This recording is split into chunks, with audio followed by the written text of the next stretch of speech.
দীর্ঘদিন ধরে একটা স্বপ্ন অন্তরে লালন করে আসছেন দেশের কোটি ফুটবল ভক্ত। বাংলাদেশের হয়ে খেলবেন ইংলিশ প্রিমিয়ার লিগ মাতানো ফুটবলার হামজা দেওয়ান চৌধুরী। এর আগে জামাল ভুঁইয়া ও তারিক কাজী লাল সবুজের হয়ে খেললেও বাংলাদেশি বংশোদ্ভূত ফুটবলারদের মধ্যে বড় নাম হামজা। লেস্টার সিটির হয়ে এফএ কাপ ছাড়াও জিতেছেন ইংলিশ লিগ কাপের শিরোপা।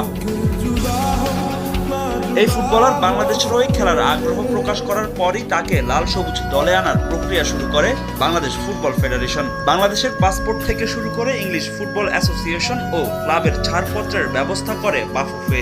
বাকি ছিল শুধু ফিফার প্লেয়ার স্ট্যাটাস কমিটির ছাড়পত্র, যা মিললে হয়তো নভেম্বর উইন্ডোতেই লাল সবুজ স্কোয়াডে দেখা যেত লেস্টার সিটির এই ফুটবলারকে। তবে নতুন খবর, হামজা চৌধুরীকে ছাড়পত্র দিতে আপত্তি জানিয়ে বাফুফেকে চিঠি দিয়েছে ফুটবলের নিয়ন্ত্রক সংস্থা ফিফা। মূলত ইংল্যান্ডের বয়স ভিত্তিক দলের হয়ে হামজার ম্যাচ খেলার বিষয়টি তৈরি করেছে সমস্যা।